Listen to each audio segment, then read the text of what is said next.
vous enlevez les 545 officiers tout rwandais des FARDC, il n'y a plus de crise. Voilà la solution. Par l'élection, par les concertations, le dialogue. On en a eu combien de dialogues? J'en ai compté 54, qui n'ont abouti à rien.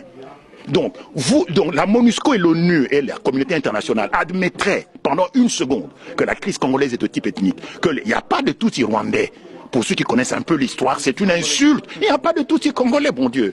Le Rwanda a été créé au XVIIe siècle avant la création d'État indépendant du Congo. Et le Rwanda fut une colonie allemande. Les Allemands n'auraient jamais laissé le roi Léopold II s'emparer des populations Tutsi rwandais, n'est-ce pas? Donc, les Tutsis sont au Rwanda, qu'ils rentrent au Rwanda. Qu'il y ait des Tutsis de nationalité congolaise, oui. Mais des Tutsis congolais, il n'y en a pas parce que les Tutsis n'ont pas de terre au Congo. Il n'y a pas de terre appartenant aux Tutsis sur le territoire congolais. De même qu'il y a des Congolais qui habitent en Belgique, il y a des Balouba, des Bayansi, des Batété qui vivent en Belgique, mais il n'y a pas des Batété la belge, il n'y a pas de Balouba belge, parce que nous n'avons pas de terre ici, nous n'avons que la nationalité. Qu'il y ait des Tutsis qui ont acquis la nationalité congolaise, d'accord, mais ils n'ont pas de terre ancestrale.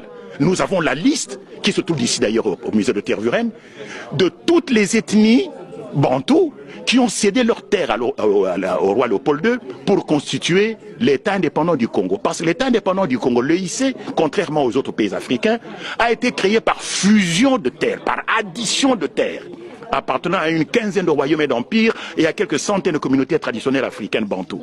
Alors que les autres États africains, les autres colonies africaines ont été créés par division.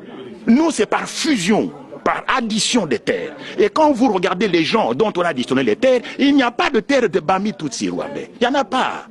Et donc, ceux qui prétendent, les gens qui écrivent ici dans les médias, il y a une consoeur journaliste du soir qui parle de Banyamulenge et des Tutsis congolais. Mais c'est du n'importe quoi. Madame Cross. Je ne cite pas de nom, c'est même pas elle là d'ailleurs. Il y en a même une qui est beaucoup plus âgée qu'elle, qui raconte n'importe quoi sur... Je vois oui, bien sûr. Donc, il n'y a pas de Tutsis congolais. De même qu'il n'y a pas de Batété là, belge.